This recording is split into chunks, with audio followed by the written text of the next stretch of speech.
શું ફ્રેન્ડ્સ, તમે પણ ટૂથપેસ્ટના ખાલી બોક્સને ફેંકી દો છો? તો ફેંકતા પહેલાં આ વિડીયો જરૂરથી જોઈ લેજો. તમારા ખૂબ જાજા પૈસાની બચત થશે. જ્યારે પણ આપણે ટૂથપેસ્ટ લઈ આવીએ ને ત્યારે પછી આ રીતનું બોક્સ મળતું હોય છે અને આ બોક્સને આપણે ફેંકી દઈએ, કાંઈ જ ઉપયોગમાં નથી લેતા. પણ આ બોક્સના તમે ખૂબ જાજો ઉપયોગ કરી શકો છો ફ્રેન્ડ્સ. તેના માટે આપણે અહીંયા બોક્સને વચ્ચેથી સરસ કટ કરી લીધું છે અને સાઈડના જે પાર્ટ બચેલો છે તે આપણે સેલો ટેપથી સરસ સીલ કરી દેશું. તમારે આમનમ રાખવું હોય તો આમનમ પણ રાખી શકો છો અને આ રીતે સુંદર એવું પેપર હોય તો પેપર પણ તમે અહીંયા ચિપકાવી શકો છો. તો આ રીતે બસ આપણે સરસ એવું પેપર એક લઈ લીધું છે, તેને આપણે આ બોક્સ ઉપર સારી રીતે ચિપકાવી દેવાનું છે સેલો ટેપની મદદથી. સાવ સરળ સિમ્પલ જ છે ફ્રેન્ડ્સ, કાંઈ જ મોટી તામઝામ નથી.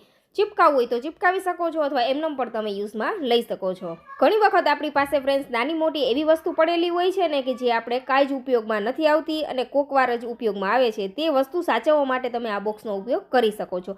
અથવા તમે પેન્સિલ હોલ્ડર છે, બોલપેન હોલ્ડર છે, કિચનમાં તમે ચમચી સ્ટેન્ડ તરીકે પણ રાખી શકો છો અથવા નાની મોટી કોઈ પણ સામાન સ્ટોર કરવા માટે તમે આ બોક્સનો ઉપયોગ કરી શકો છો ફ્રેન્ડ્સ. તો હવે આ બોક્સ ફેંકતા પહેલાં ફ્રેન્ડ્સ આ વિડીયો જરૂરથી જોઈ લેજો અને સેવ કરીને રાખજો, જેથી તમારા પૈસાની પણ બચત થાય. માર્કેટમાંથી મોંઘા ઓર્ગેનાઇઝર ખરીદવાની કંઈ જ જરૂર નથી. તમે આમાં કોઈ પણ નાની મોટી વસ્તુ સ્ટોર કરી શકો છો ફ્રેન્ડ્સ. તો જરૂરથી ટ્રાય કરજો અને આ ટ્રીક પસંદ આવી હોય ફ્રેન્ડ્સ તો ફોલો કરવાનું ભૂલતા જ નહીં.